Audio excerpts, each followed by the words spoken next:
Every Tuesday at high noon, we are joined by Tom E. Curran, NBC Sports Boston. He joins us now here on Jones and Keefe. He's brought to you by your New England Chevy dealers. Together, let's drive, and by Shaw's and Star Market. Go shopping and get rewarded. Tommy Curran, how are we doing this week? I am tremendous. My favorite was toward the end of that game where Mark Schlereth mentioned that, Cleveland hung around. They had some, they made some noise defensively, but the Patriots eventually flexed their muscles. Yeah. They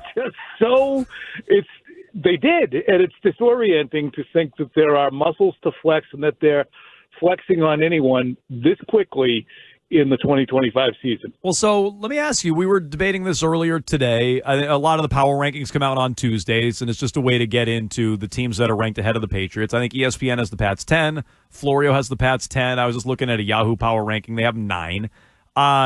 So do you think that's a fair ranking for the Patriots? And are they true contenders? Can you be a true contender if you're ranked, somewhere in that same range? So there's a lot in that question, but I guess what do you think their ceiling is, and what do you think they're capable of doing this year? I'm going to give you a yes and a yes. They're ranked appropriately. I do think the Broncos are a team that, I look at unexpected points. I can send you just text to the screen grab of his graphics. I really like the way he does it because he takes into account a lot of different measures, DVOA, all the points over expected, but he also has dragged in from the previous season some of the results of the team. So, it gets the resume. He has the Patriots 10th. He's got the Broncos around 5. I kind of like that. I think the Broncos are 5th. I think the Seattle Seahawks are 8th, right behind the Patriots. I think is Buffalo. So I like that spot. What can the Patriots do? That's what we'll find over the last 9 games. They have met every challenge, but to me, the level of opponents right now, they're 20-40 is the combined record of their opponents. We all understand that. They're dispatching the bad teams with ease. How will they look when they are in a dogfight? They gave up another opening drive touchdown to a bad quarterback and to a bad offense, and yet then they completely shut them down the rest of the way. We bring it up a lot. Mike Vrabel's even brought it up. Are we making too big a deal out of it, considering they are able to then make adjustments and completely dominate after the first drive? I don't think we're making too much of it because the day will come maybe in 2 weeks against Tampa Bay or against Baltimore when they see him and they see them and they have Lamar Jackson back. It will be a big deal because that opening drive touchdown may not lead to, if it happens with ease, the Patriots scoring soon thereafter to counter it and another easy shutdown. Like, there's no chapter 2 in the Tennessee Titans offense. There is a chapter 2 to the Bills offense or the Ravens offense or any number of teams that we look at. And not any number, actually. There's not that friggin' many on the schedule that they have to look at. There's a lot of one-chapter books out there. But they'll eventually see it, so they have to figure it out. And I really do think, as Vrabel has pointed out, it's about the script and it's about maybe being a little too geared up where you lose track of what you talked about on Tuesday, Wednesday, and Thursday just for a minute because you're in it and the game has started. Like, Mr. Krabs there in the meme where everything's zooming around him. It's time for this week's Drake Take from Tommy Curran, presented by your New England Chevy dealers. Together, let's drive. There was a lot of debate coming out of the game a week ago, Tom, about how much Drake should run. He ran more in this game than I personally expected. There's a lot of fear about him getting hurt. How do you think the Patriots are handling and balancing Drake Maye running versus staying in the pocket, protecting himself, and should they allow him to keep doing it? Yeah, honestly, allow. What are they going to do? Just throw a net on him when he starts to run? Tell him not to run and please take a hit in the pocket? You've got to play the game. Now, have they done everything they can? I believe so, because you can see how cognizant he is of trying to get down, including his ass drop slide the other day. That was pretty bad. There's nothing you can do more than let him play the game. You can't scream at him to not run. Play. Just play. Everybody's going to get hurt. He might get a bump on head. He might miss time. It happens to all of them. You pray and you hope that it doesn't. not just for the football sense, but you don't want to see anybody go through undue physical pain that doesn't heal as quickly and is so enigmatic an injury. But they're going to get hurt. So run, take care of yourself, slide when you can, but anticipate at some point you're going to get hurt. Trade deadline is 1 week away. Do you think the Patriots make a move? I do think they'll make a move. I like how Shefty said the Patriots could be a team that makes a move. Sure could. They sure could. Yeah. I'll up the ante and say they should make a move. Yep. I think they owe it to themselves to make a move. And if you look at this roster, top to bottom, and the positions that they have staffed right now and the depth behind those players who, again, let's talk about injuries because Mike Vrabel is starting to allude to them on a regular basis. They need to start accounting for the fact that if they lose people, there'll be an issue. And I look at tight end as an underrated spot where you have to be concerned because behind Hunter Henry and Austin Hooper, it's Jack Westover. And he's not really a ball-catching threat. You know, wide receiver is everybody's got their role, but if somebody goes down and they have to reshuffle, where does everybody fall in?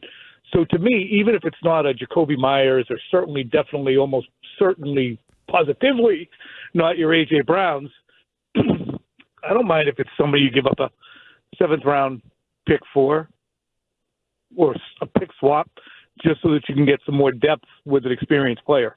Tommy Curran, NBC Sports Boston, joins us every Tuesday at high noon. It's Tommy Tuesday. Tom, you covered the Patriots for a long time now. You were there in 2001 when they started coming out as a team. Mike Vrabel put an end to that last week at home in their victory over the Browns. Your thoughts on that decision?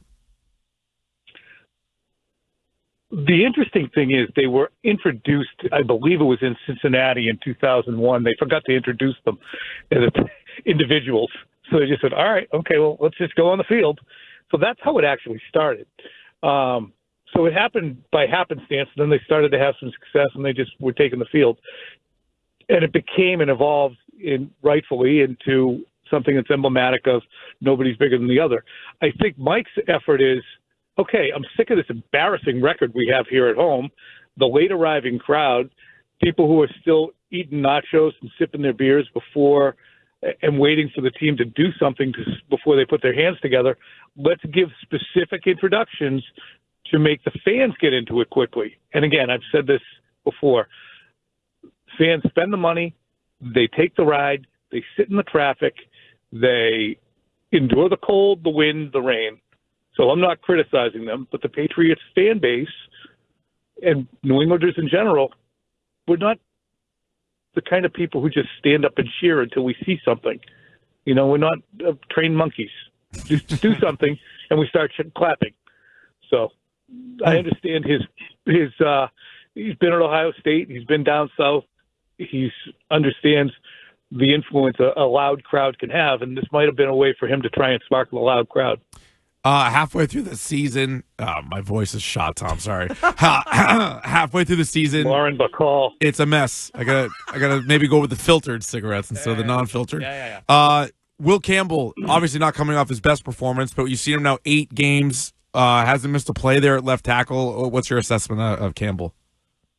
He's been really good, and we tried, Phil and I, on the pod to talk about our 3 offensive MVPs because you have to go with May. We both traded back and forth on who our 3 offensive MVPs were, and Phil went first, and he took Will Campbell and also Stephon Diggs. I threw in a Hunter Henry, and I had to double up on Will Campbell because I agree. It's value that's not because he's playing as well as virtually anyone on the offense, although he kind of is when you really measure it. It's, you know, the whole is greater than the individual parts.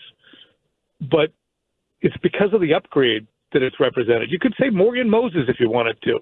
You know, the upgrade at right tackle, for instance.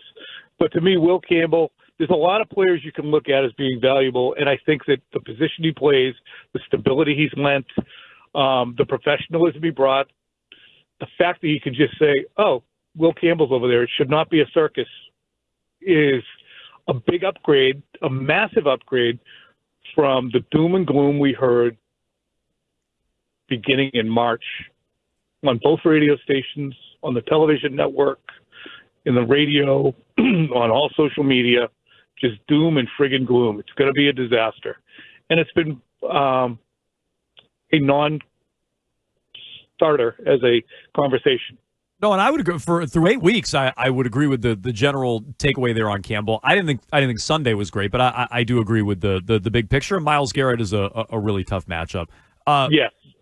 Have you learned anything, or should we be wondering any more about Christian Barmore? Is that all water under the bridge? I know Vrabel kind of tried to put that to bed pretty quickly. Whatever happened, it rose to the issue of Vrabel needing to discipline him and sit him down for a quarter. We haven't gotten much on that. What's your understanding of what went down there? No, haven't gotten much on it, no. And, he did say in his opening press conference he was going to expect more from his best players. So Barmore is one of the better players on the team. So I'm presuming it rose to the level of tardiness, but nothing beyond that. I don't know, mismeaning. It just doesn't seem that dire. But to me, Phil was saying that, I don't know if you guys saw this at the end of the game on the 15-yard Bryce Barringer punt. Yeah, I saw the punt. I saw the punt. Barmore was on the sideline pretending to fair catch it. Nice. Yeah, well, that was a tough punt. Yeah. So he's recovered. Yeah, he's recovered. He's doing fine. Tom, a conversation we were having earlier about, I don't know how much of the 18 innings you caught last night of the World Series. No, I was just listening to you guys. Yeah, it was good. Yeah, where do you come to Shohei Ohtani? You put him on the short list, or is he the greatest athlete of all time? He's certainly the greatest baseball player. We could talk about guys like Hank Aaron who don't get their due, or Babe Ruth, or Ted Williams, or Mickey Mantle, or Mike Trout. You name it. To have somebody do what he's doing with not 1920s technology, and Cy Young starting 512 games or whatever it was, winning 512. It's just evolved, and for this guy to be physically durable enough to play at the level he does on both sides of the ball, as they say, is nothing like it. We could talk about Bo Jackson or Deion Sanders, and they deserve conversation. But to do it in the same sport, both sides, this is one of those where you don't sit there and say, but wait a minute, what about? This is one where you should just say, yep, that's the guy. Let's embrace it and watch every friggin' second. That's what I wish I did with Pedro Martinez a little bit more. When I was, I just had, my kids were young, but that's an instance of, I wish I watched him every start as close as I could. You have a lot going on with your family, but I miss that. And you should feel that way if you're a baseball fan and you see Shohei Ohtani about to perform. I got to watch this because it's the greatest there's ever been. So you agree with Keefe and I do not think this is a universal held belief. In fact, we're getting quite a bit of pushback on it. I would say he's the greatest baseball player of all time. Just how he's done it is unbelievable. Well, what's funny is like the pushback will be like, well, he's not the greatest hitter. It's like, fine, even if he's the 5th greatest hitter, he's also a great pitcher. Then like take it. A Cy Young caliber, hasn't won it, but Cy Young caliber pitcher, got Cy Young votes in 2022. How would you answer the question, though, of greatest athlete? You, Tommy Curran, how would you answer the question of greatest athlete of all time? It has to include athleticism. Some people go, oh, what about Bob Beeman or Carl Lewis? Okay, great. I'm sure that they couldn't dribble a ball without banging it off their forehead because they just were too fast and athletic. The ability to have hand-eye, explosiveness, dominance, will, I think those things are incorporated in the greatest athlete of all time.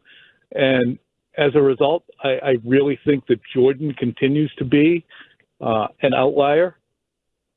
In my mind, I don't think LeBron, I hate to say this, I just don't see him as a classic athlete. I know he's explosive. I know the show's goat. Careful, no, he's not. Yeah. No, he's not. He's not explosive? No. Jones says the show's goat. I was saying he's not the show's goat. He's the show's goat. No, Keefe has been outvoted on that, but it sounds like you're more on Keefe's side of the street on that one. Jordan greater than LeBron. Thank you, Tom. He's duck-footed.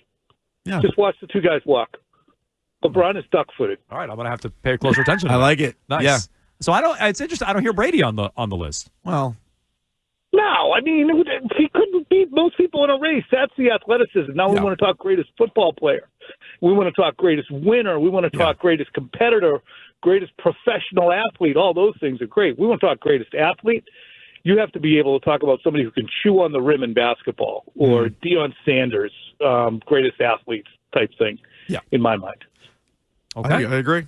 All right. Well, Tommy Curran, excellent stuff as always. Check him out, NBC Sports Boston. Watch him all over NBC Sports Boston. Listen to him on WEEI afternoons, Thursday at 3:30, and right here on Jones and Keefe every Tuesday at high noon. We call it a Tommy Tuesday. Tom, we appreciate it. Thanks so much. Thank you very much. Thank you, Tom. All right. Tommy Curran. Give him a follow on Twitter as well, at Tom E. Curran. Another way to do that. So, yeah, I understand. I mean, Brady was not the most athletic by any means. No, that's why I think he's always the different conversation where you're like most successful, or you want to be like, smartest athlete on, or whatever, like that kind of thing, competitive, all that stuff. He checks all those boxes. But, yeah, I mean, he's running like a 5.40 or whatever. You know, who knows if he can even jump over a phone book. So, like, I don't think he'd be considered that. That's where, like, Bo Jackson and Deion come into play, Michael Jordan, LeBron, those guys come into play. But, like, what Bo Jackson didn't really have was that longevity and doing it for multiple seasons and doing both sports for even like a long time. So on Shohei, if his career ended tomorrow, he decides to walk away after another World Series and an MVP. I guess maybe that would change my answer, and I'd be like, was there enough shelf life? Yeah. He was so dominant. Mm-hmm. But with that short of a shelf life, could you really talk about him as the greatest of all time? But if he keeps doing this, and I don't even mean like winning MVPs and getting Cy Young votes like he did a couple of years ago, or World Series. He just keeps accumulating numbers for the next, 5 years. I think it's inarguable. So I think, and I love Bo Jackson, and Andy Hart's, I know it's his favorite athlete of all time, so he'll be pissed about this. But do you know how many games in the NFL he played? I think his celebrity and, him being like the Bo Knows campaign, all the posters. I'm curious, what is the number? I'd guess like 31. Yep, 38. Okay. He played parts of 4 seasons. And he made a Pro Bowl. He never ran for 1,000 yards because he didn't play all the games. And he was dominant when he was out there, but it's not like he was winning MVP, which Shohei Ohtani's doing. So Shohei Ohtani has already played more baseball seasons than Bo Jackson ever played football. And then Bo, obviously, he had a longer baseball career, but even still, he was, a one-time All-Star, which is super impressive when you say, who's a one-time All-Star and a one-time Pro Bowler? Like, that list, I think, is just Bo Jackson. Yeah. So, that is amazing. And the high-end parts for Bo Jackson, I think, are almost unrivaled. But, we're talking about 4 MVPs and a runner-up finish in 5 years. So he was one of the 2 or 3 best players in baseball for 5 straight years. As good as Bo was, he was never considered one of the best baseball players. Right. No, he was actually a random baseball player of the day. He actually was. Great point. Yeah. I forgot about that. Yep. Yeah, it's a big strike against him as greatest athlete of all time. If you're also on random baseball player of the day, that should be disqualifying. That's true.